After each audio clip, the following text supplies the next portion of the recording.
And welcome back, comic book fans, and welcome back to the Comic Clearer podcast, where we comically and literally review comics. I'm Ryan, also known as Comic Stan. I love comic books, but my co-host loves regular books, so I make him read comic books. But this week, we were going to read a comic book, and then we didn't because you had a fantastic idea. I think I did have a fantastic idea because... It was the pun on the thing. Yeah, because just recently, Ryan and I, well, it's probably the first time we've ever socialised. Yeah, it was weird. It was weird, wasn't it? Ryan and I went to see the new Fantastic Four film together. You look weird without a microphone in front of you. I almost know. didn't recognise you. I know, right? It's wild, isn't it? Did you recognise me without the headphones? No. And you didn't say actually even once. There was no prime examples. We were like a Tinder date meetup. It's like comparing to the photos. Like, is that the person? Yeah, you know, I rolled up in my car. I was just looking around. Is like, is he going to be hot? Like... Oh no. Like, there's that Taylor Tomlinson bit where she says that when you go on a Tinder date, every man's Tinder profile has 5 different pictures of 5 different people, and you're just there like, number four. Oh god, it's number 2. But don't worry, I was very happy with my date. He was a wonderful cinema goer, and we did some smuggling, didn't we? Yeah. Pointed out all the references, like, oh my god, that's... Yeah, absolutely. We did some smuggling. Yep. Chocolates in the back pocket. I was brazen because if you can't tell, we're fully caffeinated for this episode. We are recording in the morning, motherfucker. Ryan and Jamie in the morning. Go. Right. Oh, is that a Community. That's a community reference. Nice. That is a stale reference.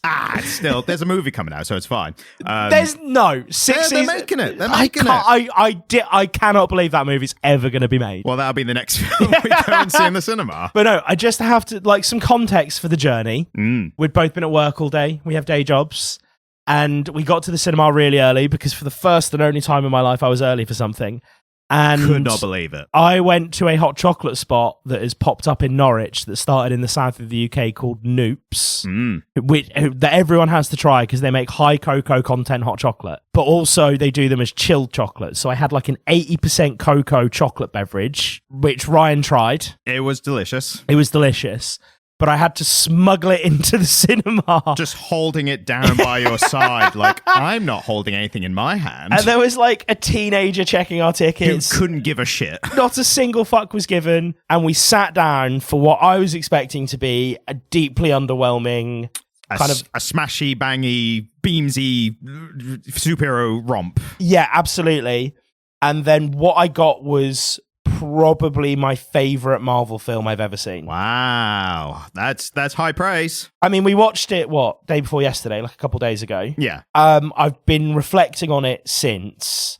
I don't think I've ever sat and reflected on a Marvel film. Yeah, that's it. I reflect on all of them, but that's just me. That's not new for me. So for you to do it is big. I've sat and reflected on it, and I think previously to this, I had a real soft spot for Iron Man 2. Interesting. The Iron Man series in general. Yeah. Iron Man 1 is normally the one people go to as the best. Iron Man 1's really good. Yeah. I like Iron Man 2 because of the Mark 42. Yes. That's a good suit. I like seeing the Mark 42. I quite like I quite like Thor Ragnarok. Yeah, that was a really good one. I really like the first Captain America film. Yeah. Good. Winter Soldier. The first one was the World War II one. World War II one. Winter Soldier is one of the best. Winter Soldier's quite good. Yeah. But never been a huge lover of the Avengers films. Always found them a bit too shooty bang face, blowy uppy. First Avengers is one of the best. Yeah, and it's always held up as being right up there, isn't it? But this, for me, is hands down my favourite Avengers, my favourite Marvel film I've ever seen. Yes. And that's including the Spider-Man stuff. That's including... How's it compared to Spider-Verse, the second one? Spider-Verse is good. The Spider-Verse stuff is really good. But this, for me, just had layers of depth. I love the way it looked. I love the way it was shot.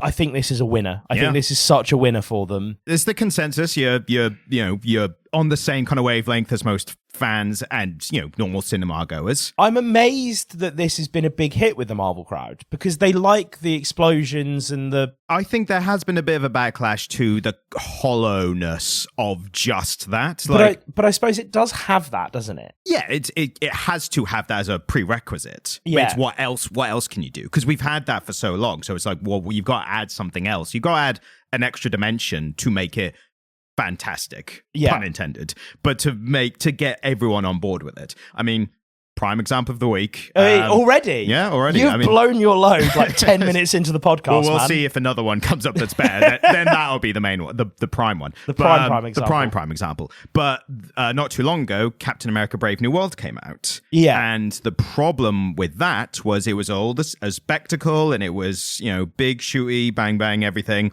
And it just didn't have much of anything else going on. What it was meant to be was a political thriller in the vein of The Winter Soldier. This is the Red Hulk one, isn't it? Yes. And the problem, I mean, there was a lot of problems with it. There's some good stuff in there as well. Like, I didn't hate it. Everybody seems to like Red Hulk. Yeah, but the problem is they gave that away in the trailer. So it's like, what new are you getting, out of it? There was a lot of problems with it. But I think one of the biggest ones in terms of vibes, because we're talking about, vibes are the main thing nowadays for driving, cultural stuff.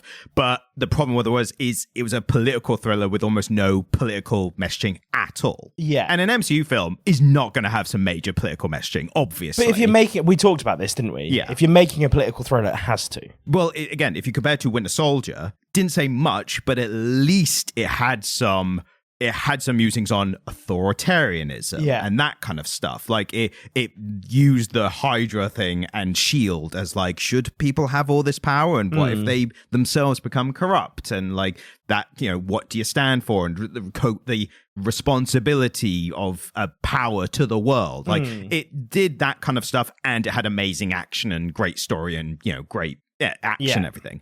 The Brave New World was just like, oh no, the leader has turned the president into Red Hulk. Yeah. And it had the potential to do a lot more, but I think it just took all the venom out just in case. So I didn't see it. No. Again, I probably wouldn't have watched this had you not called me and said, let's go. Do you want to go see it? And I would have been missing out had I not gone and watched this film. I would say that about a lot of superhero stuff. I really think this is a must-watch. Yes. I genuinely think they've made something really good here. And again, the cast was gleaming. Yes. So, because I kept looking at Vanessa Kirby, and I was like, I'm fucking so sure that's her. Instantly Googled it. It's the person who played Princess Margaret in the early seasons of The Crown. Yeah.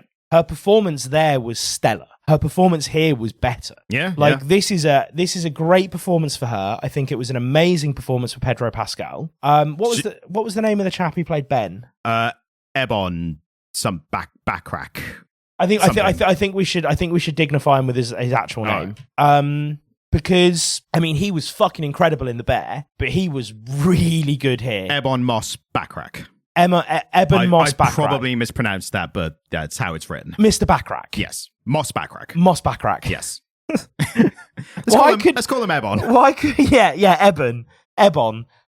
His performance in The Bear was really fucking good. Yeah. But he was really good here. To be fair, and for anyone who's still wondering, we're going to talk a lot of non-spoiler stuff, and then we'll get into the more nitty-gritty stuff further on. In case, I mean, this episode is going to come out like a week and a bit after it's been released. So if anyone who hasn't seen it yet, if you're a comic book fan who hasn't gone to see this film, pop the podcast on your headphones, get in your chosen mode of transport, be that foot, bus, car, fantastic car. Go and listen to the podcast on the way. Yeah, because we can't have you abandoning it for reasons. We'll tell you when the spoiler starts. You can pause there if need be. Yeah, but go and see it. Yes, it's well worth. If you're listening to this podcast, 100% you need to see the film, even if it's not your favorite. Like, you need to be in the part of the conversation that we're having, because it's fucking comic book shit. Like, it's superhero shit. Yeah. Well, I think the interesting thing is that we both had a bit of fun pointing at each other, going when the little references came in. But for the most part, I was sucked in. I mean, again, I'm very perfectly placed to enjoy this story for reasons that we'll explain in a moment. But I was really sucked in by the specifics of the story, and there's all of these little story beats which resonated with me so deeply. It balanced a lot of different stuff happening with different characters. Yeah. Again, if you go back, because we did an episode recently on the comic book that this is loosely based on, didn't we? Yes, the first appearance of Galactus. Who also, if anyone did listen to last week's episode, when I was editing it, there were points where I was like, did he call Galactus Eternus?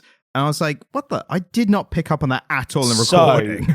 Eternatus is the big bad boss Pokemon in Sword and Shield. Which you confused with Galactus. Which I consistently confused with Galactus.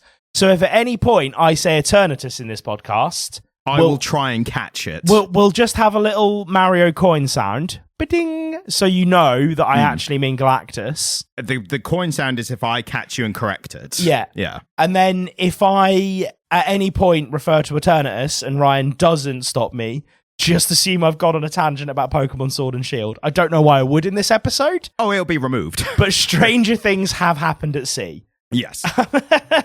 So again, non-spoiler kind of section, talking about just the general movie and like, I mean, it's great. Like everyone's saying that everyone's agreeing well with not, we're not having any hot takes here by saying it's really good. No. But I think the specifics of how they kind of balance all the characters, you get a lot of good stuff with Reed. I think that was always the thing. You get a lot of good stuff with Invisible Woman Sue Storm, which I was very glad to see because she can be a forgotten about character. I mean, she's pregnant for a lot of this film and still a total badass. Yeah, she could have just been... The problem is with a lot of group, team, whatevers with the one female character, a lot of the past few decades, that one woman character has basically been just the mother, just the kind of like, now boys settle down, and the voice of reason and that kind of stuff. And she had a lot more than that, which I was glad. So much more. But I think one of the really interesting and clever things that they did here is they didn't have her pitched as the matriarch of the family because she was becoming a mother.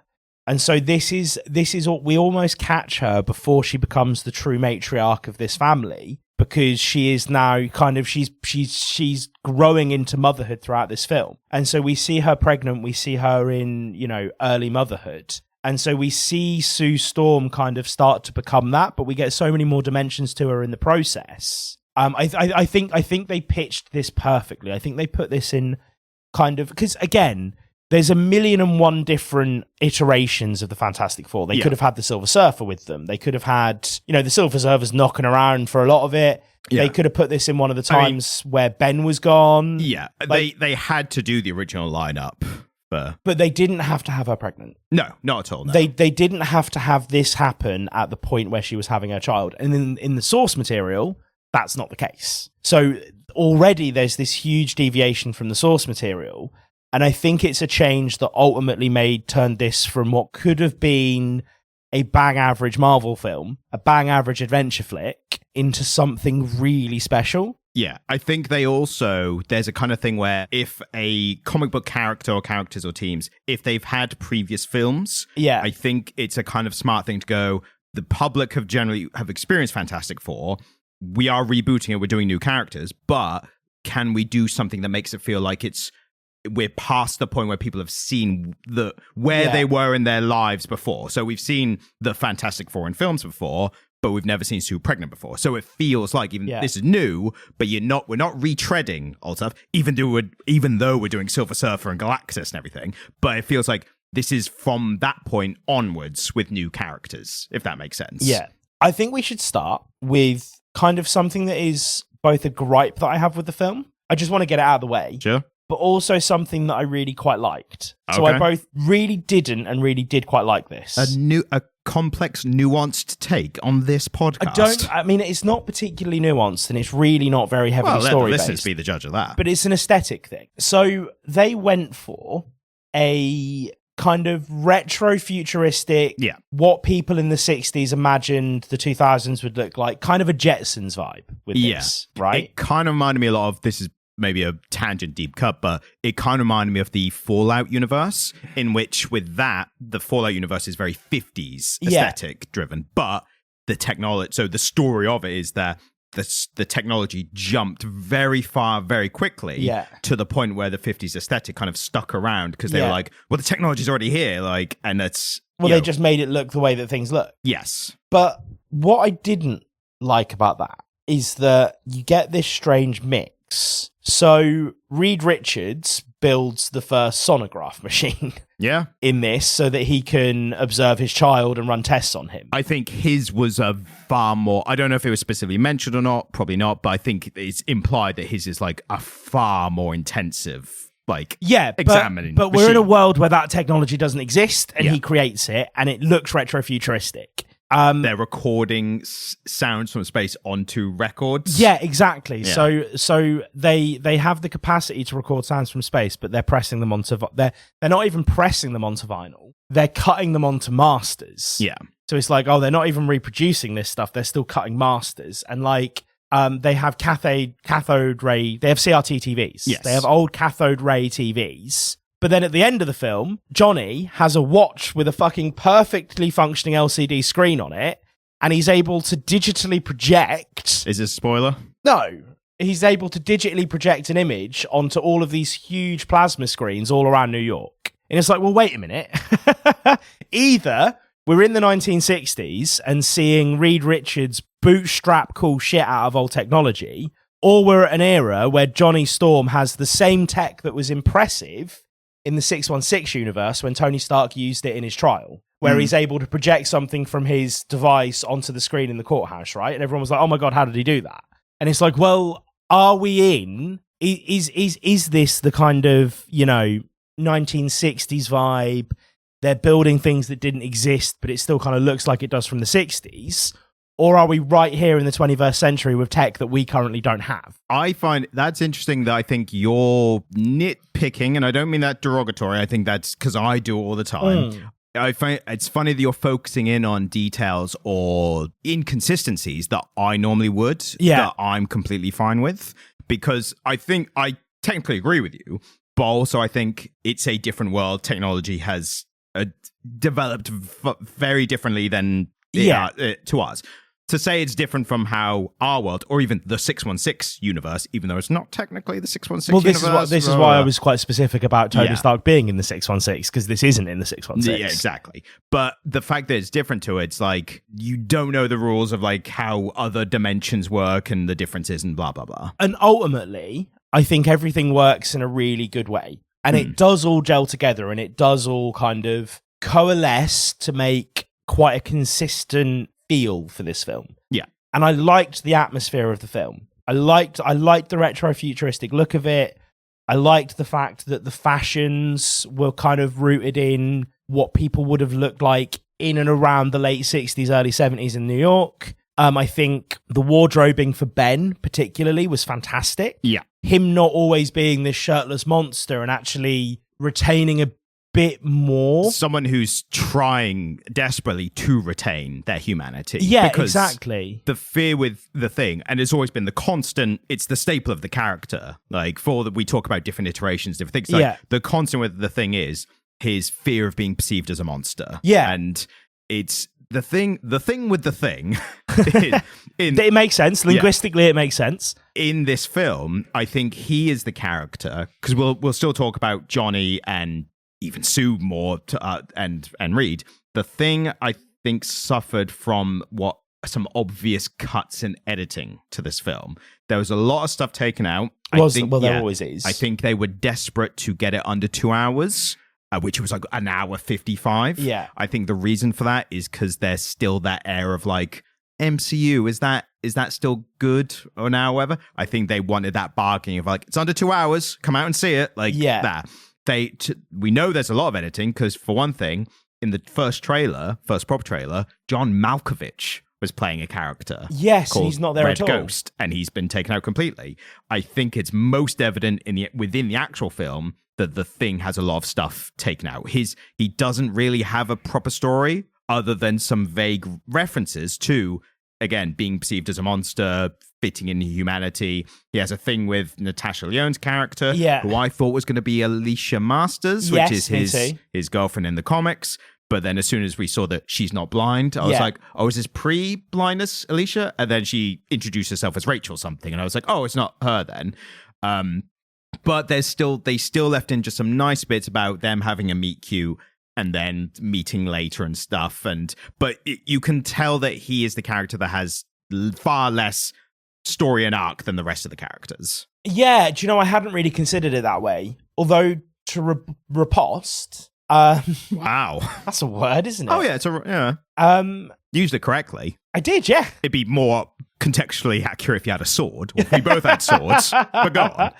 I think what we do see of him is really well painted. Yeah, there's a lot of subtle character stuff which paints a picture of him without a full arc. The fixation on meal times, the fact that he's the only one who cares about the quality of the food, the fact that he's the only one who feels rooted in place in New York. Yeah. He taught, there are conversations about where he grew up. There's him going to his favorite neighborhood spot to get cookies.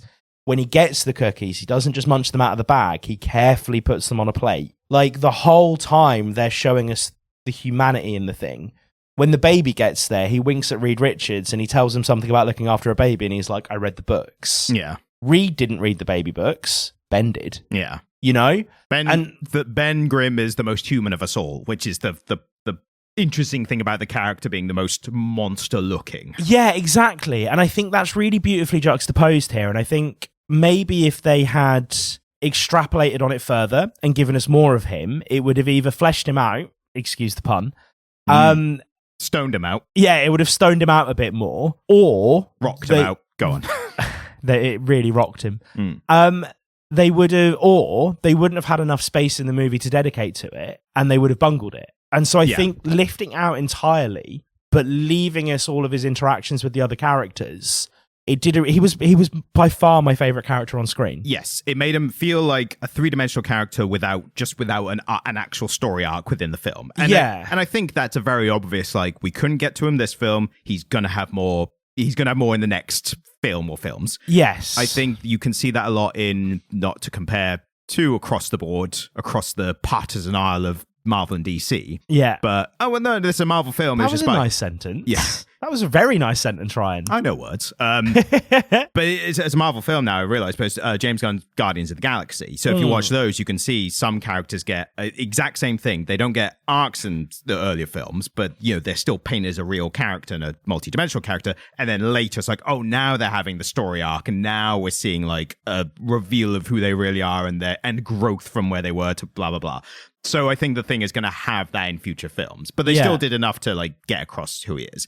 One thing I wanted to mention, I just waiting for the right part to put this in. Yeah, go for it. But it was just a little tidbit that I thought was really interesting. So we've talked about, and there's a show on the channel. Check out the Comic Literate YouTube channel shorts and TikTok shorts. They're on there. They're available. But there's one of them where we were joking about how in the first Fantastic Four, when they first, like their first comic, they go to space, they get the powers to come back, Ben starts turning into the thing, and when they're picking out names, because they just have to do that immediately after crashing, and he's like, I'm just a monster, not even a human, I'm just a thing, so just call me the Thing. And then Reed Richards is like, and I'll be Mr. Fantastic. Great bit, very funny by modern standards. The context for why that wasn't such a dumb thing to do back in the day comes down to the use of the word fantastic. Yeah. And it was actually some comments, I think, that pointed this out on the short. So thanks to whoever left those. But what it is the word fantastic, we view it now, modern day, as just a positive, it's fantastic. It's great, like that. But back then, the actual literal use of the word, the meaning of the word is fantastical. Yeah. So it's not just, we think fantastic is great. Fantastic is a adjective of larger than life, like surreal, fantastical. You'd see it used in freak shows. Yes, exactly. So for them to be called the Fantastic Four, we just view it now, it's like, oh, they're a bit full of themselves. But it actually was correct back in the day of like their family with superpowers, and one of them's a monster. Like they're fantastical. And the same way to compare it to, for another word with even more of this, is the word terrific. Yeah. Because again, the Superman just said Mr. Terrific in it. And it's like, terrific, you're a bit full of yourself. Like, you think you're great. Terrific literally is the adjective of terrifying. Yeah. So it's that same thing where we overuse words of like, what other adjectives for great are there? Oh, terrific, fantastic. It's like, no, they don't mean that at all. They didn't have that relationship way back when. Yes. But language evolves. Yes. And so for Reed to call himself Mr. Fantastic, it's not the big-headedness we interpret as today. Also, their superhero names are less used in this. Yeah, I think it's very much played in the media. Yeah. Like, it's a media thing. It's like, Mr. Fantastic. It's like, I'm Dr. Richards, actually. Yeah. Like, the Invisible Woman. It's like, please call me Sue Storm. And then Human Torch. Like, I'm the Human Torch. Like, well, Johnny's fun in this. Because when I was going into the film, having we read some Fantastic Four recently, and it was my first Fantastic Four. But I think I've had a pretty good spectrum of them through the years. I've done a good sample, through the years of Fantastic Four, and across the decades. Yeah, exactly. And Johnny to me has always been a little bit one note. Yeah, I think at points he's been portrayed as like the womanizing hothead. Yes, not intended for once, but yeah, I think they've actually recaptured the essence of who he originally was, which was the kid. Yeah, like he is the young, bright-eyed, like, whoa, this is crazy, like that. He's the kid brother, isn't he? Yeah, and I think they did a really cool job here of playing with our expectations of what he was, particularly based on the Chris Evans Human Torch. Yeah. Epitomized by the scene where the woman's taking his temperature. She's like, wow, you're really hot. It's like, you're not so bad yourself. Like, that was that era. Yeah. And the joke then becomes, even in the Fantastic Four, they just think of him as a womanizing hothead, but actually there's so much more to him. And he's just as clever as his sister. Because Sue is known to be Sue is also really intelligent. Yeah, Sue's right? one of the most intelligent people on the planet, but compared to Reed, she's a normal person. Yeah, which is interesting, isn't it? Because I really want to get into my feelings on Reed at some point. Yeah, we're saving him for last, but but Johnny. So there's depth to Johnny. I think with Johnny, just quickly, they were very careful not to have him be portrayed as a womanizer. Yeah. I think he was a guy who's kind of like, I think the intention was to portray him more as like, he gets a bit giddy or stupid around women. Like, he's like doe-eyed and excitable around them, and everyone plays on that. He's not a player. He's just like a hot woman, like that kind of thing. Yeah, like a young man, and so he's not in the rankings for top shagger. No, he isn't, is he? No, he really isn't.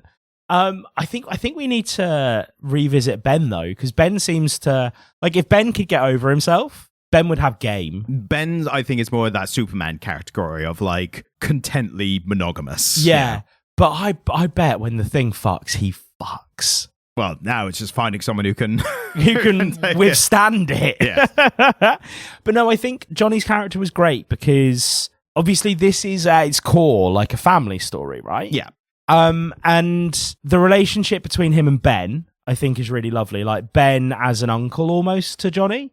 Well, like, that's that core thing again that's just always been in the comics, where they are always bickering in a family that will annoy the shit out of each other but will die for each other. I like that they did the action figure thing again. Yes. That was cool. But I think the relationship between Johnny and Ben for me really delineated and sort of played with this idea of them as a nuclear family and Reed Richards as the patriarch, because Ben almost has a patriarchal relationship with Johnny in this film. See, I think they're more, again, open to interpretation. Everyone's going to have different feelings about this.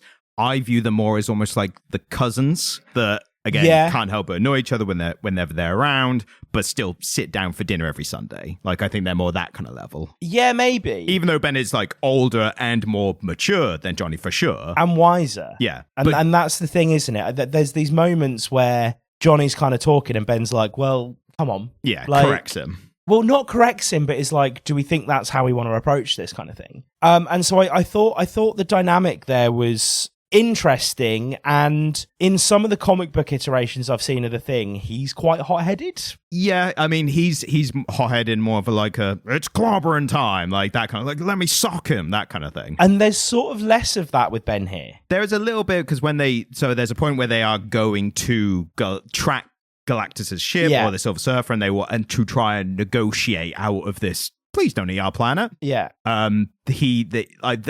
Reed is the only one who's like, we need to observe, we need to try and make contact, we will report back and with our findings and things like, but if it is like a physical entity, can I punch it? Yeah. And so he's like, yes, if it's a physical entity that we think you can beat, you can clobber it. Yes. So I think he has that element of maybe not hot-headedness, but he's a bit like, if things go down, I'm ready. Yeah. Whereas in the comic books, he strikes me as more hot-headed. Yeah. I'm going to try punching it like exactly, that. Yeah. And so I think by having matured Ben a bit, and again, for want of a better word, fleshed him out a little bit. Yep. It's really changed for me what the relationship between Ben and Johnny is. Like, I think this is a really great representation of what the Fantastic Four can be. Yes, 100%. We should probably talk about Sue. Yes, so Sue, I've got a lot to say in more the spoiler stuff. Yeah. So as much as we can say about now, you mentioned before about her becoming stepping into the matriarchal position of the family. I think there is an element here, and again, very true to the comics, especially in modern day, that she is always been a kind of matriarchal person. Yeah. And I think that's best shown in the kind of early monologue. So again, speaking to how much they edited, I think they shoved a lot in an opening monologue. Yeah. Which is fine because it feels very sped up very quickly. It needed to be there. You have a slow burn opening scene, then a sped up monologue of like, here's Fantastic Four, here's all the things they've done, like here's where they are in society. And then it slows down again. Yeah. So it's very like it fits it all in, I think, in a good way. One of the bits they show is her brokering peace for the United Nations with the Mole Men people. Also, the Mole Man, great representation here. Fantastic casting in Paul Walter Hauser. Yeah. He's so great. And it's so interesting because you went to tell me about Paul Walter Hauser. Yeah. And you were like, oh, he's like... he's an Oscar winner. He's an Oscar winner. And I was like... I'm going to double check. I'm almost certain he is, but I want to double check that in case I'm wrong. Yeah. But even if he's an Oscar nominee, this really plays into what I'm about to say. That one of the most common searches, did Paul Walter Hauser win an Oscar? I think he won a Golden Globe. Right. So I will correct that, yeah. But Ryan turned to me and was like... Golden Globe and an Emmy. Yeah, so Ryan was like, he's an award-winning actor. And I was like, no, he's a bit part character in Cobra Kai. And I don't think you were aware of this because you've probably not watched Cobra Kai. He's like he has a bit part in the Karate Kid reboot for Netflix. Yeah, he's one of those guys that just he'll go to things he's a fan of and be like, I'll do whatever bit you can do. I don't think that's what's happened here. I think they wanted him for this role. But he was amazing as Mole Man. Almost stole the show. And again, one of the bits that didn't make the cutting room was, I think, a deeper showing relationship between him and Sue Storm.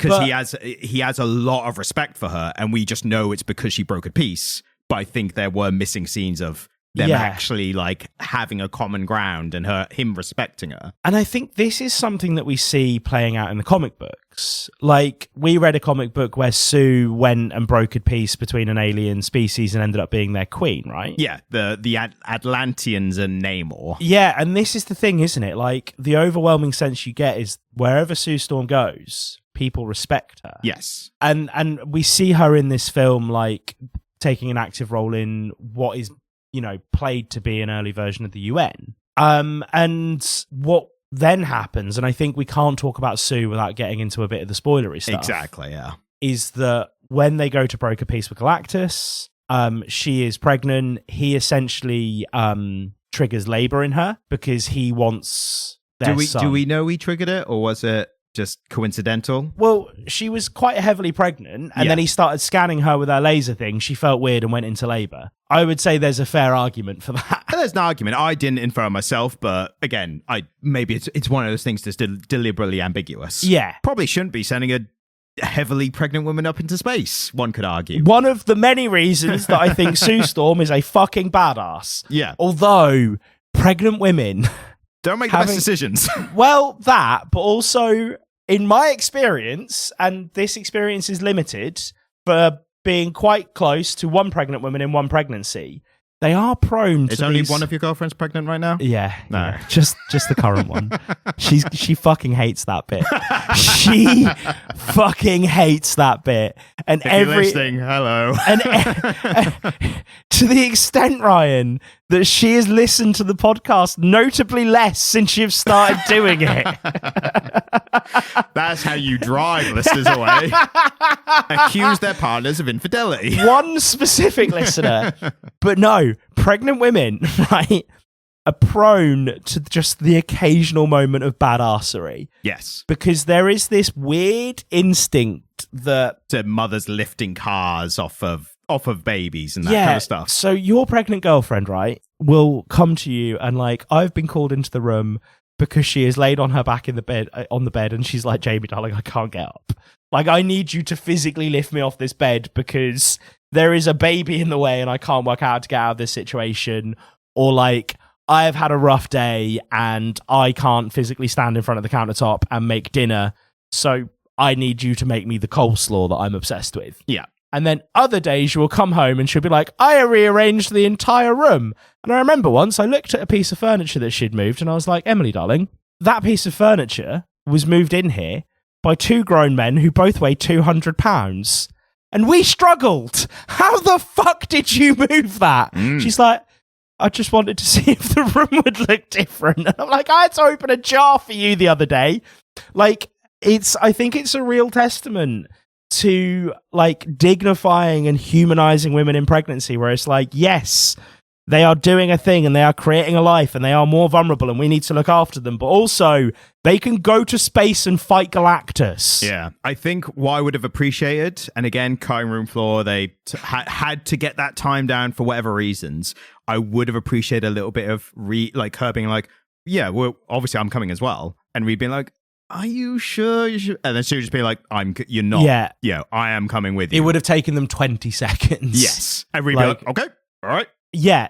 And I think, I mean, for me, one of the the one scene in that film that didn't make a whole lick of sense was the combined birth space battle. Oh, I loved that whole sequence. Yeah, it didn't make a lot of sense. Knowing what I now know about birth, right? Yeah. Like, she goes into active labor, they spend 5 minutes getting to hyperspeed, and suddenly she's crowning. That's not how birth works. Well, like you said, though, because I was the one who thought it was a natural birth just happening coincidentally. You're the one positing that it was an intergalactic god-induced birth, so... But, so as illogical as that scene was, watching Reed and her balance the birth of their child whilst also fighting in space, evading a extremely powered space demigod, essentially. Yeah. And then dealing with a black hole was, yeah. And the moment where he's like, we need a moment of invisibility, and she's like, I don't know if I can, and he's like, just do it between your contractions. Yeah. And she's like, yeah, okay. But how fast that conversation happens to basically showing the Reed already anticipating. So he says, we need 30 seconds of invisibility, do it between you and after your next contraction. Yeah. So he's already timing her contractions. Yeah.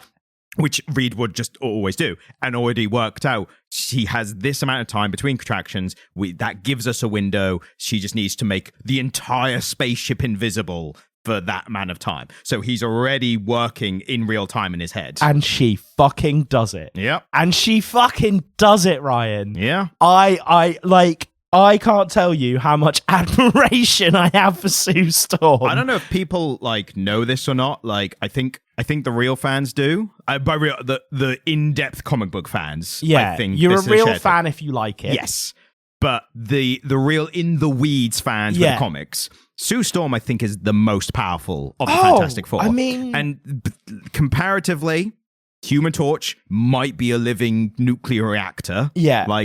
Maybe there's some leeway there. But Sue can do the most stuff with her powers. But in the third act of the film... yes, which we all get to. Galactus bats the other 3 of the Fantastic Four away like they don't exist. Should we save that for the spoilers? No, I think that's I think that's a point. I think this is the moment to talk about it. Can we talk about Reed first? No, this is the moment. This is the moment. All right, this is the moment. We are in the spoilers now. So if we were going to save any character for last without spoiling the film, it should have been Sue, because Sue is the pivotal character in this film, not Reed, and I think that's what makes it so special. Can we talk about Reed first and then talk about Sue? No, because we're there. I'm ready. I have the point primed. All right, the caffeine was a bad idea, but let's go. Galactus bats away. This is the review. This is the spoiler part. If you haven't seen the film, see the film now and then resume the episode. Yeah, go. Galactus bats away the other 3 Fantastic Four. And bats away Sue initially as well. And then Sue is the one who gets back up and actually deals with it. Yes. And she, it's superhero bollocks. It's somebody standing still and grunting while they use their powers. Yeah. But I think everything that had led up to it in the film, and we'll talk about that in a bit more detail in a minute. I'm not actually spoiling the ending here. Okay. This is why I knew... We're in potential spoiler You just need to trust me. Yeah. This is why I knew I could get away with it. Everything that had led up to this point... Sue's character had been through so many things that this moment had weight. Yes. This isn't just like Because her powers are kind of in that Stephen Strange, Wanda area where it's like she's not physically doing much. She's just kind of standing still and going, ugh! Yeah, she's pointing her hands. But that standing still and pointing her hands had real weight for me for everything that she'd been through. But also, she was the one who got it done. It wasn't Reed. It wasn't the Human Torch. It wasn't Ben. Well, it was her. I would make an argument for Reed playing a very important part of what happened immediately after that. Yeah, but we'll get to that. But anybody could have done what Reed did. I suppose maybe not. Maybe not. This is why they're a team. This is why they're a team. This is why they so perfectly complement each other. So, but I would make an argument here for Sue. Again, it's an ensemble. But if there was a true protagonist in this film, it would be Sue. Yeah, I'd agree with that. So before getting into why Sue is the real protagonist and everything else, I think just generally talking about Reed, who we haven't done yet. I really liked it. And I like Pedro Pascal. Yeah, I will start off by saying, to give you the context of, why I feel about it now. You look a little bit like Pedro Pascal. Yes. I think it's because you've got similar facial hair and kind of complexion. Yeah, I mean, if his look is popular, then I'll chase that dragon. I'll ride those coattails if I can. But with him being cast, I initially was against it. Not through any criticism of Pedro Pascal as an actor or anything. My main concern... Because he touches people. Yeah. Specifically, consensually touches people in his orbit. Consensually, non-sexually touches his friends who touch him back, and he's a monster. And sometimes he kisses on the lips, but it's all But consensual. It was Willem Dafoe that he kissed on the lips, not his wife. Mate, the whole thing. Again, I might be missing something here, and I might be being really tone deaf, but I don't understand. I know about. But I don't understand why everyone's getting shitty at Pedro at the moment. Basically, it's either a coordinated online campaign for some reason against Pedro Pascal. Well, it came out of nowhere all of a sudden. Or it's and again, not to generalize too much, but I think there is a lot of incel-y type people who are like, oh, I thought we couldn't just grab women without asking them first. Like, what's going on here? Why isn't he? And I think it's that kind of attitude, which again, very misplaced, because the people he is doing that to, both men and women, are all obviously very close friends of his, that they have that relationship. But I think the incels are kind of a bit like, oh, I thought it wasn't all right to do that. Well, because the meme I saw was like, Pedro Pascal when he's he's anxious around Vanessa Kirby and it's him touching her. Yeah. And then the one below was when he's anxious with Bella Ramsey and they're just stood side by side folding arms. And I'm like, yeah, but Bella Ramsey was a fucking child. Which he acted very appropriately around. Yeah. Constantly. What they're saying is he's a bit touchy-feely with his adult friends, but with children he's not. I'm like, that does not scream a bad person to me. No, not at all. Again, and this is why it feels kind of coordinated. Yeah. It's very weird. So I initially thought, I was against his casting initially because, honestly, just because I thought he was too old for it, and not too old to not do the character justice, too old for me that if you are starting this franchise or sub-franchise within Marvel, you expect to get at least 10 years worth of stuff out of it. He's not that much older than RBJ was when he started doing Iron Man, though, is he? No, but again, I don't know. Like, obviously, they didn't care about that. That didn't matter. Again, the only reason I thought of it was when it gets to points where it's like, again, like bringing Hugh Jackman back. Like, how young was he when he first started Wolverine versus now when they keep bringing him back for a character who's not meant to age. Yeah. But there's all kind of other, like Old Man Logan and all that other stuff. My point being, I thought it would have made more sense to go for a younger character. Like they've just gone with a young Superman. Yeah. Because they're building an entire new DC universe around him. And that's going to be like 10 years standard, 15 if they're lucky, 20 like best case scenario. So you want that actor who, can be around and look the same, as much as the same for a character as long as possible. Yeah. That's what I'm saying. Again, nothing against Pedro Pascal, and especially now because it has done really well in the role. He knocked it out of the park. I knew he was a good actor beforehand. I hadn't seen anything of his beforehand to make me think he could do a good read. Turns out he did. Yeah. I think to look at how good of a job he's done here is comparing his version of Reed to him in Last of Us. Yeah. His Joel in Last of Us is very closed off, very like masculine almost to a fault, like very restricted and as times a psycho killer. Whereas Reed Richards, he gets across the anxiety of being the smartest man in the world. Yeah, and I think because the first time I saw him, probably the same for a lot of people, was as Oberyn Martell. Yeah. In Game of Thrones. And he played an exceptionally good Oberyn cocky, swaggering, but intelligent. And I think there's the real top shagger. Fucking top shagger. Yeah, man. If it was in the comic book universe, he'd be up there with Daredevil and Dick Grayson. Yeah, mate, we can't have a conversation about top shagger without including Dick Grayson. But again, I think I sometimes have this propensity to, in my head, typecast people into the first role that I saw them in and liked them in. But he is a very good character actor. Yeah. I think that's undeniable. And I think when we think about character actors, we often think about people who are really good at completely inhabiting like an accent and a dialect and changing the way they look. We think of a Christian Bale. Yes. Right? Or bloody Gary Oldman, or what's the most famous one? Bloody the one in There Will Be Blood and played Lincoln. God damn it! How am I forgetting his name? Daniel Day-Lewis. Yes, Daniel Day-Lewis. Yeah, right. We think of those guys, but I think what Pedro Pascal brings to a role is that it is undeniably still him on the screen, right? Like it is still undeniably Pedro Pascal. He's not. He often doesn't go super ham with the dialect work. He doesn't go in for the big body transformations. What he does is play a really great nuanced version of a character. Yeah. And I think there's something to be said for that in an actor, where they come like a Brad Pitt. Brad Pitt, when he's really good and when he's really bad, and he's been both, is still Brad Pitt, but when he's really good, he brings himself to the role in such a cool way. Inglourious Bastards. Inglourious Bastards is absolutely what I was thinking of, and Fight Club. Yeah, yeah. You know, but yeah, what Pedro Pascal brought, he brought a real sort of dignity to the role, I think. You know what I noticed immediately? First line, I was almost kind of reassured, like first words he spoke, because the opening scene, film first starts, he's looking for some iodine. Sue Storm's in the bathroom. She's taking the pregnancy test. He's rooting around in the bathroom trying to find the iodine. And the first lines you hear, I don't know if this is verbatim the first line, but it's generally what he says is, "Honey, have you seen the iodine?" And it's that high. He's that slightly higher. Yeah. Like, I've done a really bad job of just then. Yeah. Don't judge it on that. But he's that nasally, a half a pitch higher than his normal voice. Yeah. And it's that he kind of gives that physical, recognition of, this is a different character to my previous, roles that I've played. Yeah. And then once you get more into it, again, he is showing that anxiety of the guy who's the thing about Reed. And there's a Fantastic Four story arc from the Hickman era, which at some point we will definitely do because it's really good.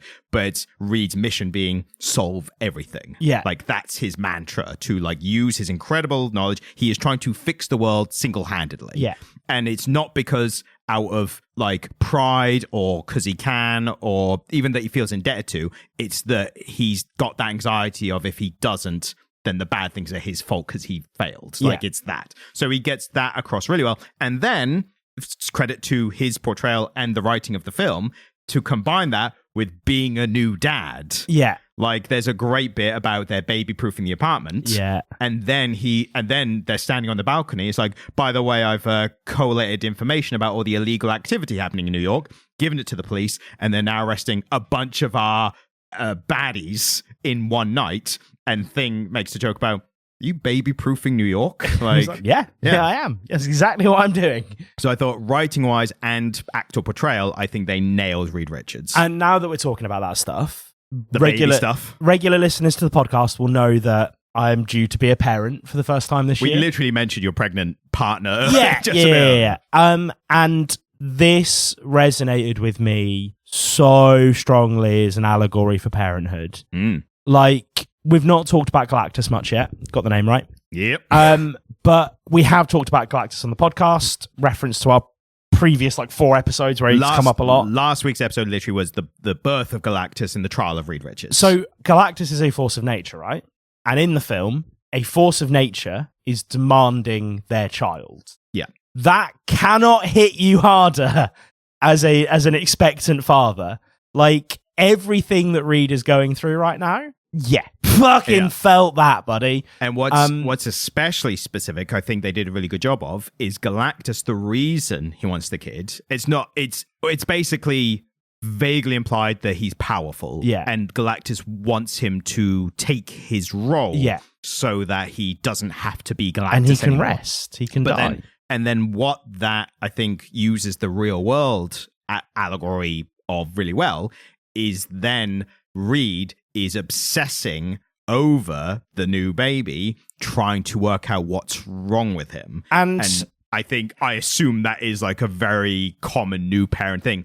There's been Scrubs, which always feed back to where Dr. Cox has new kid's coughing, runs to the hospital to the pediatrician. Yeah. The pediatrician's like, it's got the sniffles. Yeah. And he's like, especially for a doctor, it's like, you've seen the worst medical things that can happen to people. So you've got that burden of knowledge. So if your kid coughs or sneezes, you immediately go to the worst things. And for Reed, who is talking about this in like cosmic powers and that kind of level, he's desperately trying to find what's different about this child, and he can't find it. Yeah. So again, the combination for Reed, new parent one about a child, and a problem he cannot solve. Yeah. That brings his anxiety even more to the fray. But like, as a new parent in the UK, or as an expectant parent in the UK, you get on the NHS 2 scans. A scan is where they run a sonograph machine over your partner's belly and you get to see your child. Yeah.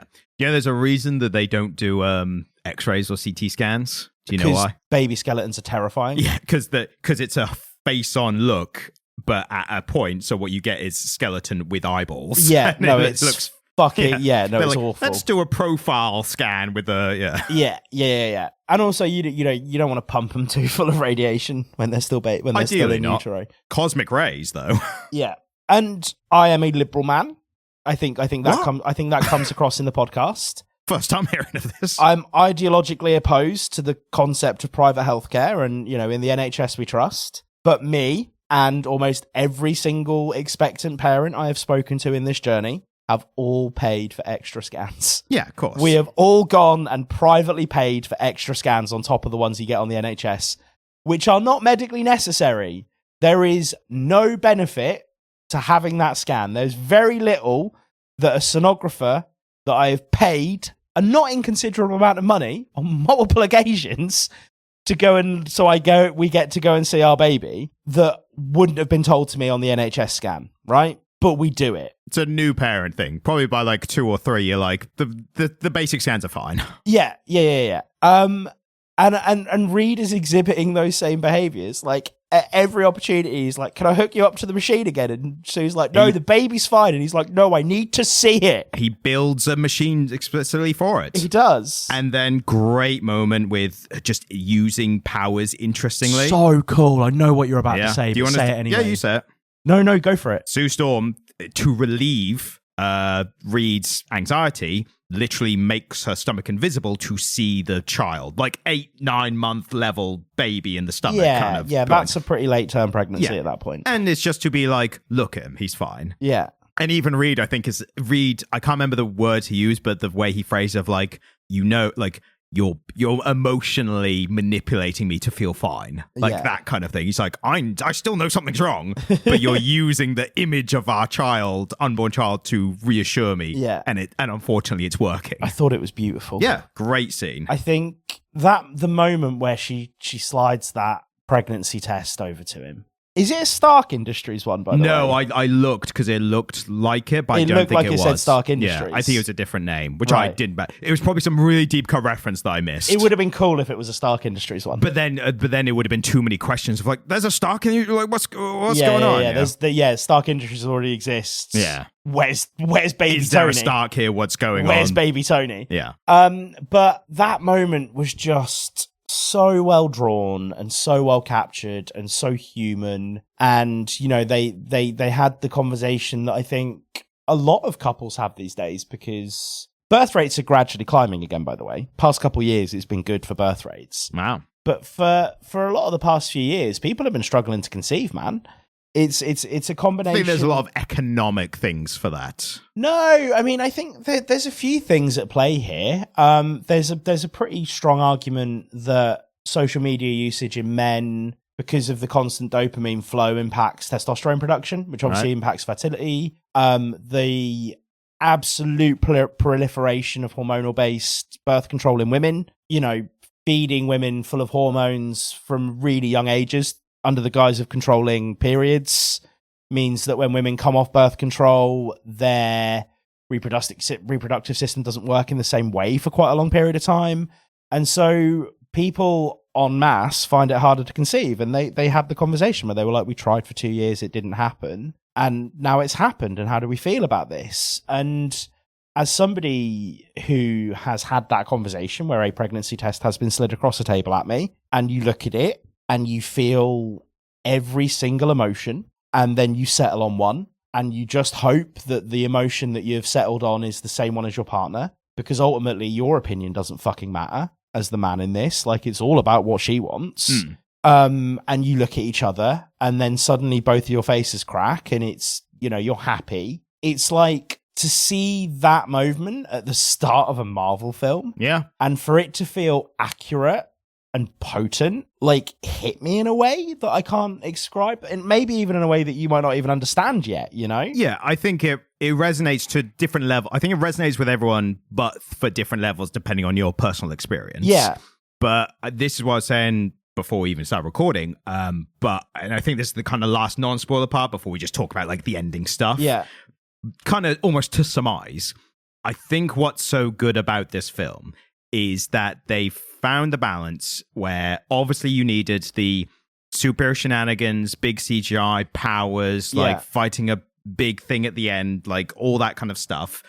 But what they needed to make it fantastic, or just great in general, was they needed that human element that could be empathized with and people could relate to. Yeah. So basically, they needed to balance having the human story that everyone relates to, and you not just against the backdrop of superhero space powers and everything, but using that stuff as a vehicle for the human story.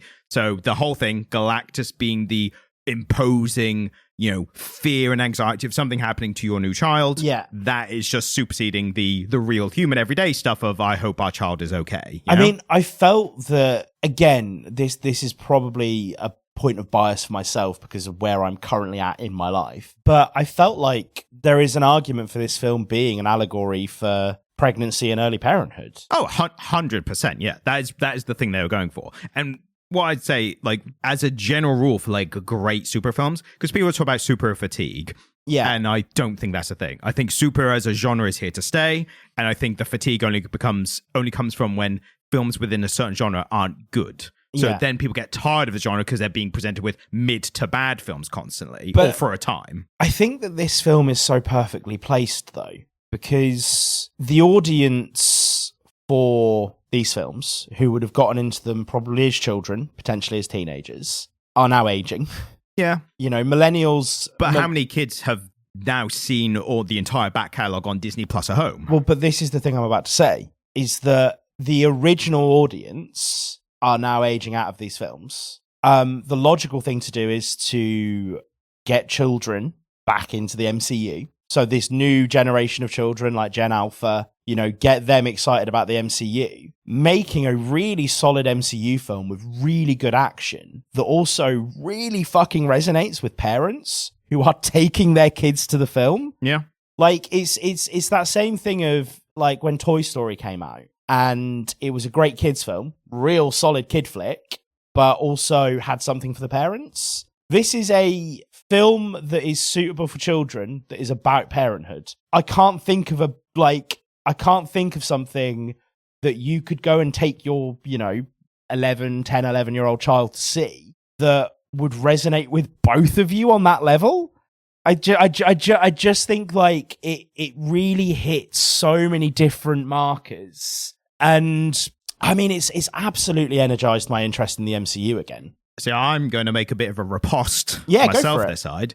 I think that it being specifically about parenthood is kind of less important than just having some kind of extra dimensions. Yeah. So when you say about, like, parents taking kids and, like, the new kids, like all the big super stuff, and the parents like this other stuff, I think you can generalize that a bit more to parents. It doesn't need to be a parenthood story or anything like that. I think the parents or older people who go see films even without kids, they just need some kind of story that's relatable on a human level that matches or entwines with the big superhero stuff. But I think specifically that's what made Toy Story so special, is it was a cracking kids film. Yeah. But the undercurrent theme and the thing that the parents specifically would have related to in it is that feeling of watching their children age and letting them go. Yeah, and I'm not denying like that it has that positive effect by having like a story about parenthood in it. The argument I'm coming from is it doesn't need to be that specifically to get the same kind of good reaction from all the same types of audience. No, I agree with you, but it is that. Yes, it has that going for it. I'm talking about how special it is for what it is. I agree with you that a film obviously doesn't have to be about parenthood for it to be appealing to parents who take their children to see it. Yeah. I think the first Shrek film taught us that. Yes. It was a story about belonging, really. Yeah. It was a story about belonging, and that's what adults saw in it, and children just, it was just incredibly charming. Yeah. But the fact that it is that, I think that directly relates to me to some of the best kids films I've ever seen, where some of the other undercurrent themes are about, watching your life go past you, like Up.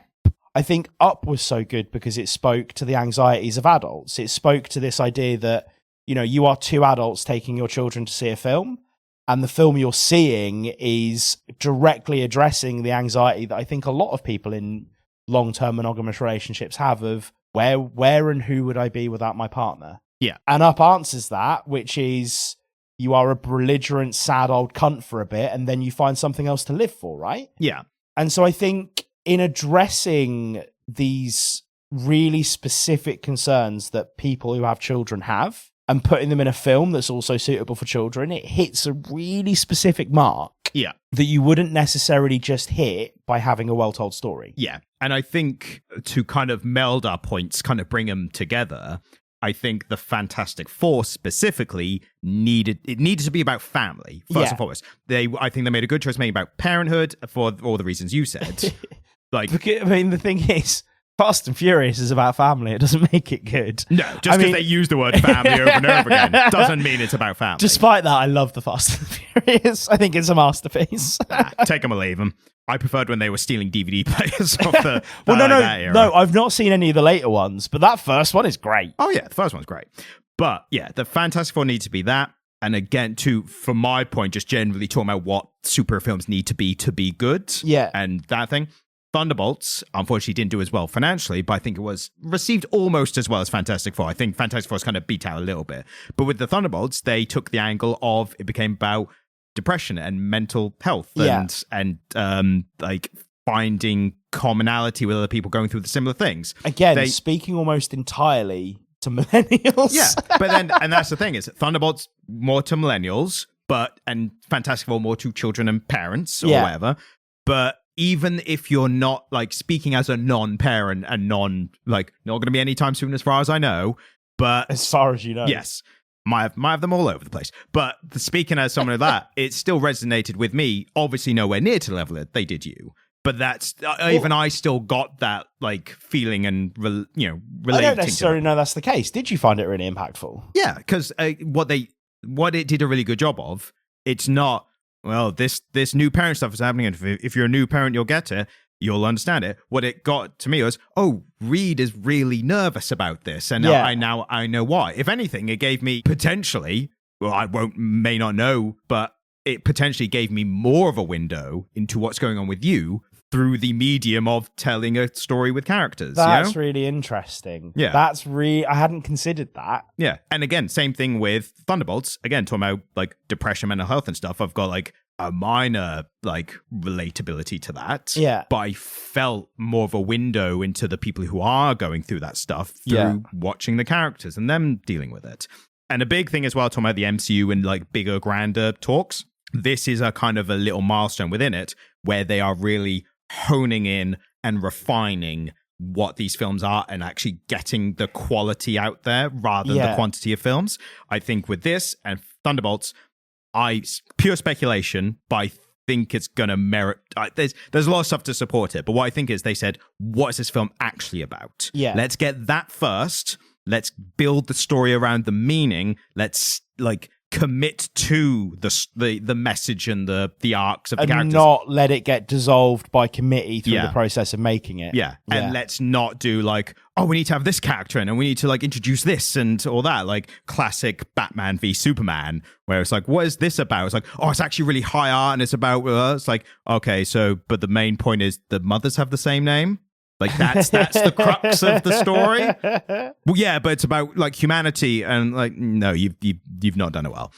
This was let's tell a story about parenthood, new parenthood, blah blah blah, and let's commit to it and let's cut away all the other stuff which is not as necessary to focus on this. Yeah, and it felt you're absolutely right, and you've just articulated something that I think it's been in my head, but I've not been able to articulate. It felt focused. Yes, you're absolutely right, Ryan. It felt, it did, didn't it? Yeah, and that's what they're apparently doing now. They are going in this direction, moving forward. So yeah, I mean, again, the things that really tickle me in cinema are kind of smaller indie films, the things that aren't infinitely profitable.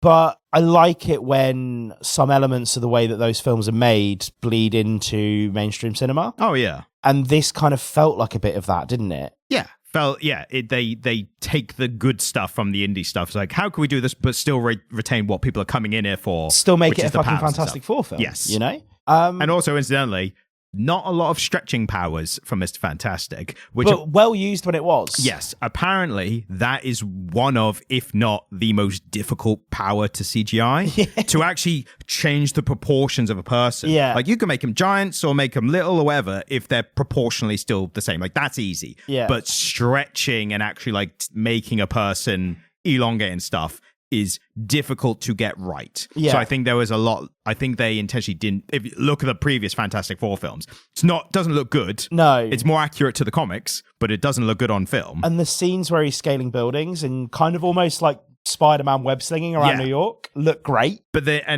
fact that he doesn't use his powers as much is actually even still true to the comics, because he's the one of the Fantastic Four who his powers are secondary. Yeah. Everyone else, their main thing is their powers. And for Reed, it's his intelligence. He's a genius who can stretch. He happens to also stretch and be basically invulnerable and all that. So coming to the ending, to the spoiler stuff, I think the main thing we want to talk about is that Sue is ultimately the one to defeat Galactus, really. Yeah, and again, in the source material, there's a lot of shenanigans with the Watchers. I went over that stuff again, and before recording this, and the main thing is that original story, it's just extremely contrived.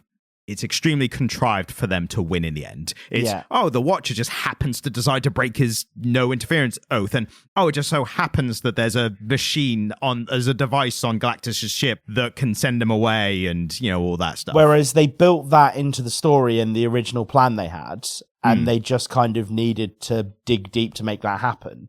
I love, because in the original, Ben sacrifices himself, doesn't he? What, in the original comic? Or is it Johnny that does? That's a different story, different Fantastic Four story. So in the original Galactus story, the Watcher sends Human Torch on, he sends his mind to the ship and whatever. And then they come back and Reed's like, well, I've got the ultimate nullifier and I'll use it and I'll kill us all. And Galactus is like, but you'll kill us all. It's like, but if I don't, what else we got to do? So and Galactus is like, fine, I will leave. Give me the ultimate nullifier. And Reed's like, I'll give you the ultimate nullifier. And the Watcher's like, Galactus' word is bond. He's a force of nature, blah. It's like, right, fine, I'll give him the thing. But yeah, so it's that. Yeah. Whereas here, I think what was very important for them to do, and they did correctly, was actually have the Fantastic Four beat Galactus. Yeah. Not outsmart him, not negotiate with him. They actually beat him. Yeah. And they beat him mainly. So this is what I was saying before about, like, Reed was a pretty important part. The original plan they have, which fantastic superior shenanigans. Reed's like, what do we do? Galactus is coming. What do we do? Transport the Earth. Let's transport the entire Earth to somewhere in the galaxy. Fucking what? And to be honest with you, they would have gotten away with it, was it not for that pesky Silver Surfer? Yep. They were full on gonna do it. Classic Reed, like, overthinking the problem. Like, let's move the entire Earth. Like, it's fine. Why not move Galactus, you fucking idiot? The entire population will just move. Will move heaven and earth to build these huge machines. Yeah. A lot better than we're handling climate change, that's for sure. Yeah. But yeah, and then, Silver Surfer knocks him out. Classic, oh no, falling at the finish line. What are we going to do now? And then the intelligence of them to realize, well, we have a bargaining chip.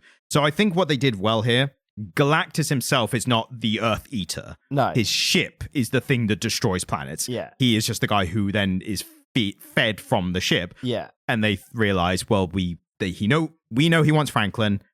We assume he will get off his ship to come and collect him. Let's put him in the middle of this one lasting machine and transport Galactus away. Yeah, away from his ship specifically, so he can't get back. Exactly. Galactus figures out early on, after they move the baby away. Well, they try a bait and switch, don't they? And he realizes that is an empty pushchair. Yes, because he's got his eye scans and stuff. So he In fairness, it's not. There is an added layer of complexity there, which is that the Human Torch burns his eyes out, and then does the bait and switch.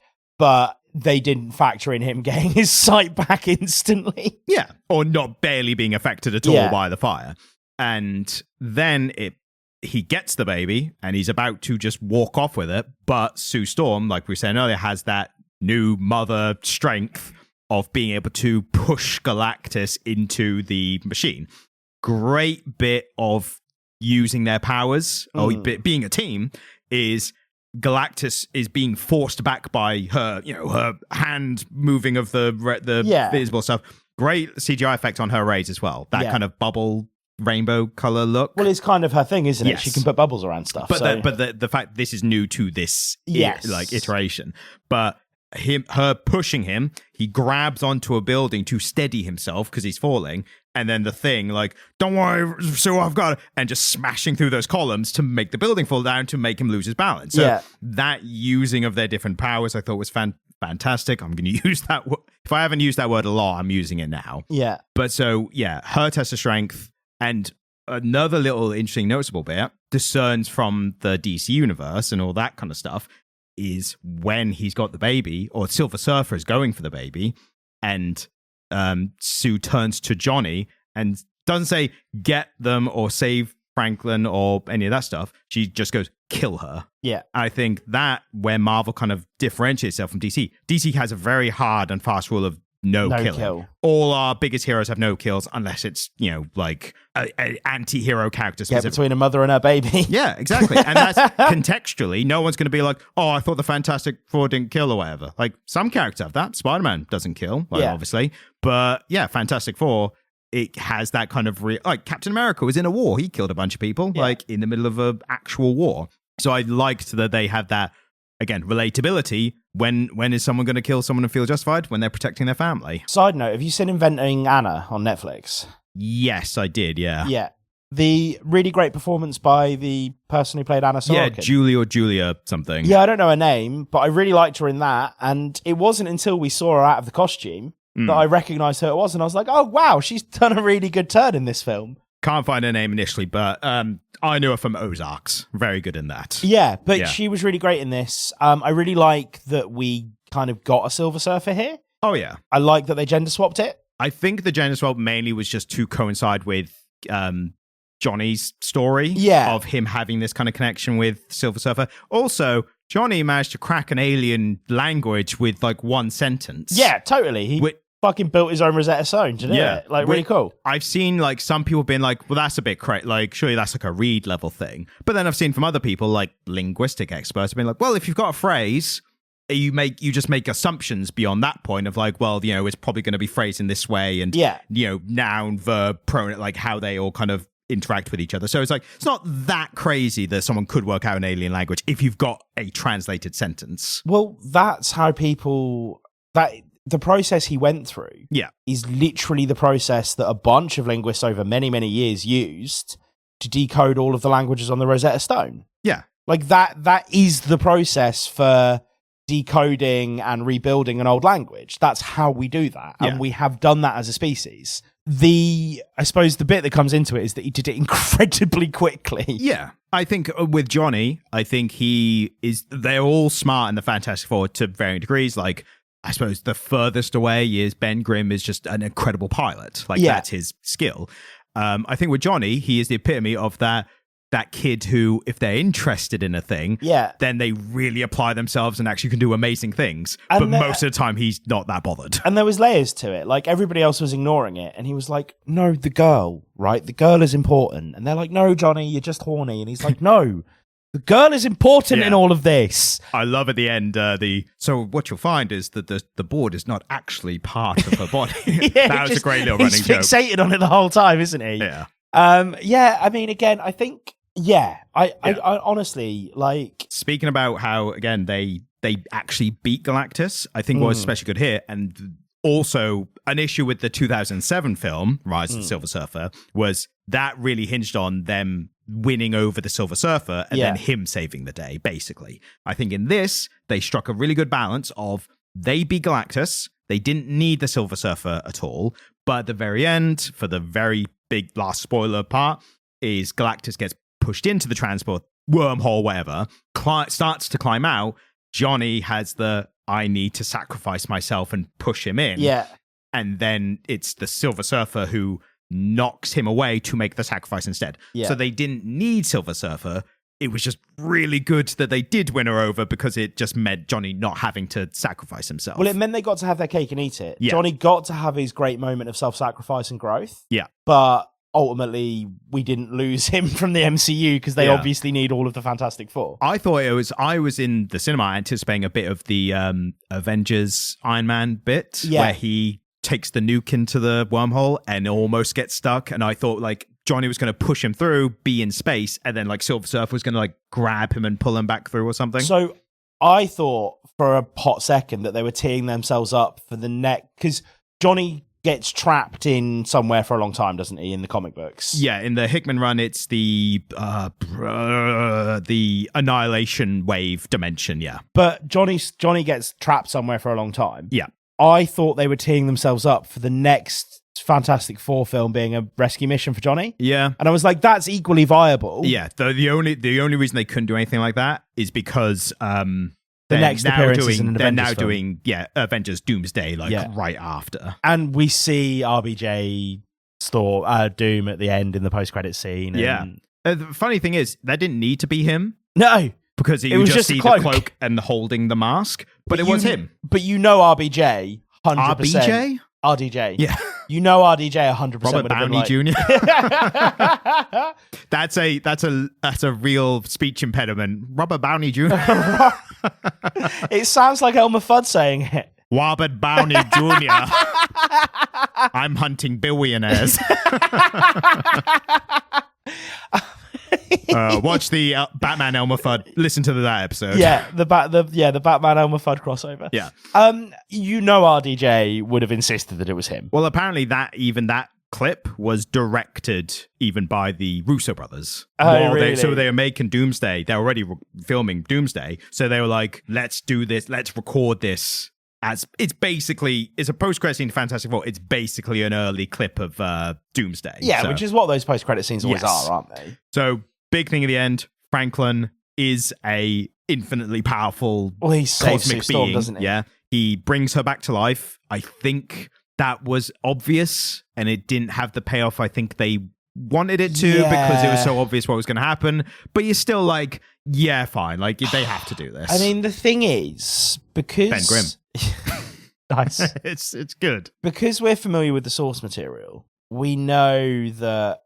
Well, I think even if you're not, it's very obvious he was going to be powerful. And their firstborn was always a girl, wasn't she? Yeah, firstborn I think is Valeria, who is not super powered, but is more intelligent than Reed Richards. Yeah, and then they have a son who is really, really OP, don't they? Yeah, OP powerful, but a normal kid, essentially. Yeah, but...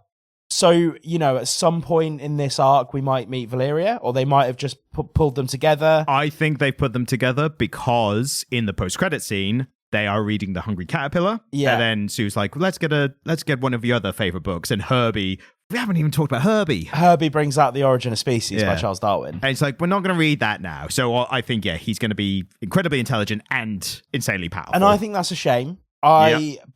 Because when we've been talking about Doom... I think the relationship between Valeria and Doom is so special. Yeah. And it's so interesting and it's so cool. I think amalgamating But basically, both of Reed and Sue's children are really interesting for different reasons. Yes.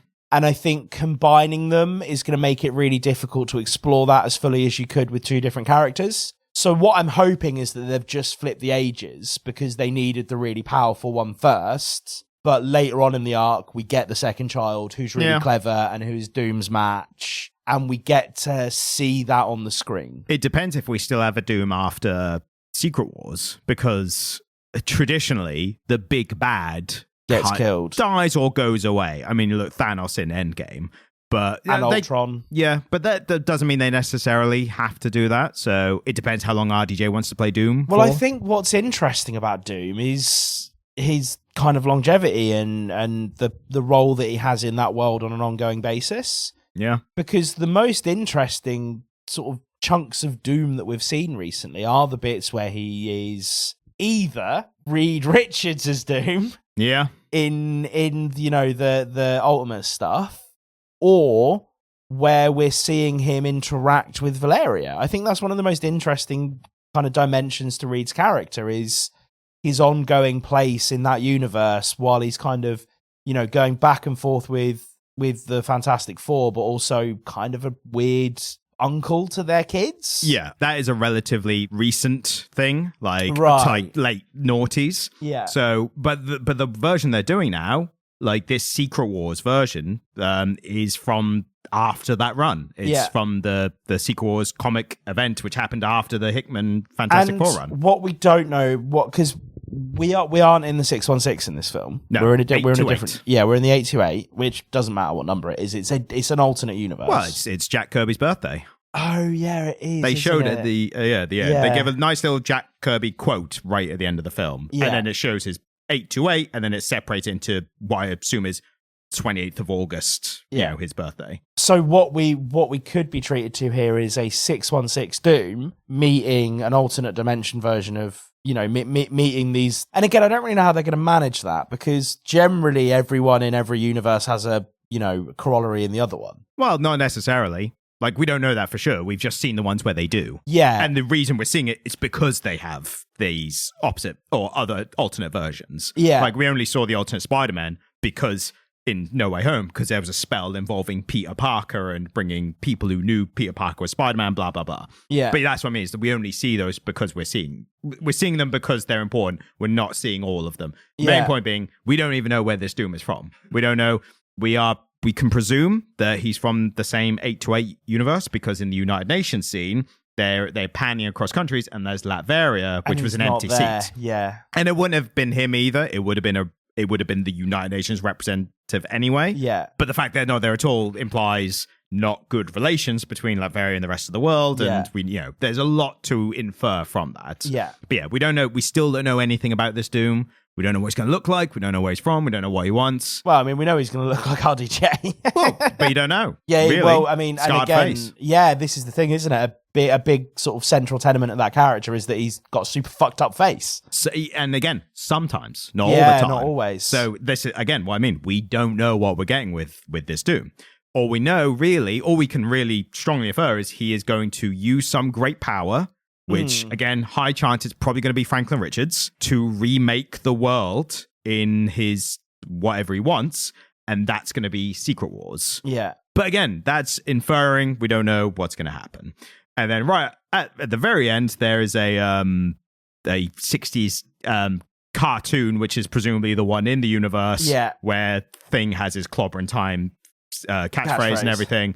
Nice little bit at the end. Nice little touch. So one last thing, and again, we've probably missed loads from the film. So we've not talked about. We barely talked about Herbie. Yeah, we've not touched on Herbie. We've not talked about kind of the main second act of the film, I think. Yeah. Where kind of the meat and potato of how they arrive at the conclusion happens. The world kind of demanding Franklin be given up and exactly. blah, blah, blah. Yeah. But again, that's all for you to discover when you inevitably go and see it. Yes. Now, the one last part I think we should talk about, have a bit of fun at the end of the episode. Yeah. What characters do you want to see interact with which Fantastic Four members? Right, yeah, I've thought about this. Yeah. I've absolutely thought about this. I really want to see Ben and Peter Parker meet. See, I think the more common one that they'll do and is being demanded is Peter Parker and Human Torch, because they are mates in the comics. They are mates in the comics, and they're both young guys, so they're kind of, they're both wide-eyed and naive and optimistic. Think because they've kind of, like, Peter Parker has this inherent love for his community in New York, as does Ben. I just kind of want to see, like, the old New York superhero interacting with the young gun. I think that'll be cool. I would have been really excited to see how Reed and RDJ's Tony Stark would have interacted. Yeah, I think a lot of people are a bit sad we're not going to get that, unless we maybe do get that, and but maybe what we might get is Reed and Banner. I think Reed and Smart Hulk, I think, will be fun. See, I think my number one with the bullet, again, very common in the comics, is I want a fight between the Thing and the Hulk. Yeah, and we could get both. And I think the cool thing would be that we would be getting a fight between Smart Hulk and the Thing. Well, you could do both, because you could have him still being Smart Hulk and have him lose control for any number of reasons, and then have the Thing being like, fully Hulk out. Yeah, like he's not going from Banner to Hulk. He's going from Smart Hulk to Hulk. Yeah. So he doesn't physically change, but he something happens that makes him lose his mind for a bit. So again, like with the Hulk Buster fight in Age of Ultron, Hulk was basically on their side. He wasn't Smart Hulk, but he was like fighting alongside them. Yeah. And then Wanda gets in his head and it's like, oh, we gotta get the Hulk Buster out. I think I like the idea of the Thing being like, I'll take this guy, and there's like everyone else like, that's a bloody Hulk. But the thing about the Thing is that he might not be as strong and as fast as the Hulk, but he's, I think, so durable enough. He's got a lot more grit. Yeah, he's got that grit. That grit from growing up on Yancey Street. I think I would have loved Sue Storm and Captain America. I think they've got that similar kind of they would have gotten on. Yeah, like let's pull up let's get things sorted. They never really lose their cool, like beyond when it's like really necessary. I mean, Captain America is still around, he's just old. Yeah, whether they'll bring an old one, maybe an alternate version. A lot of people asking for Hydra Captain America. Yeah, because that would be a great moment in cinemas to have. Oh, Captain America here, and you think he's about to help save the day or whatever, and then he goes, "Hail Hydra!" Yeah, and everyone's like, "Oh no, he's a Nazi!" Oh no! And there's a lot of context for that in the comic books. There's a whole era where he was in Hydra. Yeah, it's quite recent. Yeah. I think it would have been really, really cool for Captain A and Reed Richards to have met, because Reed Richards feels like a more conscientious version of a young Tony Stark. Yes. Like late Tony Stark, his character changed a lot towards the end of that first, of his run in the MCU. He matured a lot. He changed a lot as a character. I think it's kind of why he's so beloved. Yeah. But a lot of the friction between Captain A and Tony was that Steve was such an upstanding individual, and then Tony had kind of accrued all this power and wasn't using it responsibly.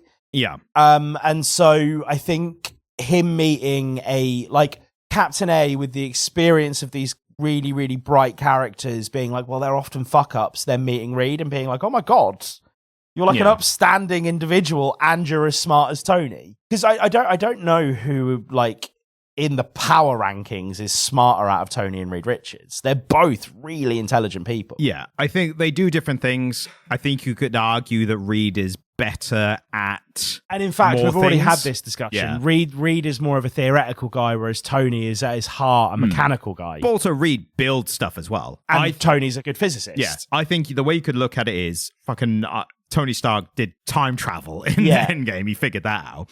But I think Reed, a way to look at it is he's probably got more PhDs across more areas, but Tony is the better hardware builder. Yeah. The better engineer. I think that's the best way to look at it. Although Tony's tech running Reed's software. Yeah, exactly. Reed make a bloody AI and it's Herbie, but it's just like an AI version of, like a digital version of Herbie, but he still looks like a robot. Last ones, The Thing and Thor. I think them getting a pint together and maybe having an arm wrestle. Yeah. And Thor, I saw this somewhere, so this is minority, but Thor would be like, I've met one of your race. And he's like, and things like, what, New Yorker? And he's like, no, Korg, he's from your planet. And he's like, no, it's not me, buddy. Like, And also, I saw this somewhere. So this is my original thought. I saw this on, I think, on Reddit somewhere. So I'm just copying it from there. But Reed meeting Doctor Strange, or just the Fantastic Four meeting Doctor Strange, and the rest of the Avengers, and Doctor Strange talking about using magic somehow. Reed's like, magic's not real, and the Avengers be like, oh yeah, it is here. No, it's really real, and it's really quite a problem. Yeah, and Reed just being like, I'm so out of my depth now again. Yeah. And any last ones? Well, have we had Thor confirmed? Yeah, he's definitely coming back. Yeah. Have we seen like? Yeah, I think he's on the cast list. Yeah, he's definitely in the cast list for Doomsday. If they don't do Fat Thor, I'll be really upset. He's not fat anymore. No, Fat Thor was my favorite. Yeah, it's a lot of people's favorites. Big Fat Thor with the huge braided beard, with his glowing eyes, holding Mjolnir and Stormbreaker. I think is like Thor's crowning moment for me. See, I think for me, his best bit is that end of Infinity War where he turns up in the battle. That's like the most like turns up, the music changes, everyone's like, Thor's here, and he just like starts taking out entire armies, and I think that's the best moment. Does he have Mjolnir at that point, or is it Stormbreaker? He just made Stormbreaker. He just made Stormbreaker, and he does the "Bring me Thanos." So it's like that's I think my favorite Thor. I think because I've missed one of the films. I missed the one that has Jane Foster in it as Love and Thunder. Yeah, because apparently there's a whole subplot there where he like wants Mjolnir back, and the axe gets jealous. That was actually quite funny. So he's looking at Mjolnir because he had to give Mjolnir back to Captain America to take back to the original timeline, and then seeing him wielded by Jane. I get for a hammer, but he's a bit like kind of full on, like, and it turns out, like, spoilers for Love and Thunder, again, it wasn't that great. Completely wasted Christian Bale as Gore the God Butcher. Yeah. But the reveal to why Mjolnir can be wielded by Jane Foster is because when Thor was drunk at one point, and when they were together, he whispers like, look after Jane for me if I'm never not there. But the funny part is he's looking at Mjolnir, he's talking to Korg or something, he's like, I could just like, maybe I can get it to come back to me or whatever. Like, and then the hammer appears like a person, the axe standing upright just appears into the frame. He's like, oh hi, I didn't see you there. Like, genuinely funny stuff. Unfortunately, they did a running joke with screaming goats, and it's kind of like, funny animal noises again. Right, real good. So anyway, not worth watching. No, not worth it at all. Just look up the clips on YouTube. Great bit with fight with Thor Gore the God Butcher. Great scene where it's all like black and white, but like really high contrast. Is this the one where he meets Zeus as well? Yes. Yeah. Played by Russell Crowe. Yeah. I've seen clips of that. Yeah. Fighting around the world. Anyway. Right. I think that's it. I think that's all we can say. I mean, got bloody over an hour and a half out of it, so can't say you didn't get your money's worth. You got your money's worth, which kids. Also is interesting because you don't pay anything for this podcast. Yeah. But what you can do is give it a 5-star review. Yeah. Have we got any letters this week? We got yes, we did get we got another one, a follow-up from a previous email. Oh, cool. And it was the person who recommended Up in the Sky, Superman, which was a very good comic, which we really liked it. Yeah. They said, hello guys, first of all, thank you for your Up in the Sky review. Great as usual. Can't agree more. And I appreciate the consideration. One for Jamie this time. Oh, hello. I would love to hear your thoughts on Day Tripper. I don't know if I know. Beatles song. Just review that one Beatles song. Like it? It's a good early Beatles tune. So now apparently it's an amazing book that you need to go into blind with as little knowledge as possible. Thanks again, guys, and keep up the great work. Now, I'm gonna be real with you. Yeah, we've got quite a packed schedule of things that we're meant to be doing. Jamie probably doesn't have time to do a whole book review. Well, what I mean is for an episode. Yeah. So if we can fit it, I think it's going to be later in the year if we can do it. I'm going to be real honest with you. Might be on someone paternity leave. The Superman Up in the Sky worked out very well because Superman, the film, was coming out. So it was like, well, yeah, let's do that. So if we can get to it, it's on the reserve list. Yeah. If we get a free Is it a book or a comic book? It must be a comic book. It's the Comic Lero podcast. Like, I don't know. Let's put find it this out. way. If it's a book, we're not doing it. But yeah, so if it's a comic book, we will try and fit in if and when we can. 10-issue limited series, so it's a comic book. It's on brand. Yes. So again, if we can fit in, at some point, maybe in a month or two, then we absolutely will. Just what you have to do, just keep checking the episodes for when it might come out. Keep listening to the episodes just in case we might mention it on an episode where it's not titled. Yeah. And keep leaving reviews. So thank you for listening and have a wonderful day. Bye. Thank you, bye. And thanks for listening. If you enjoyed this episode, then please subscribe to get notified of our future episodes as well. And if you're feeling particularly generous, then please leave a 5-star review on whatever podcast app you're using. If you'd like to get in contact with us, then send an email to comiclit@gmail.com. You can also watch videos by me on the Comic Stand YouTube page, which is linked in the description. Thank you, goodbye.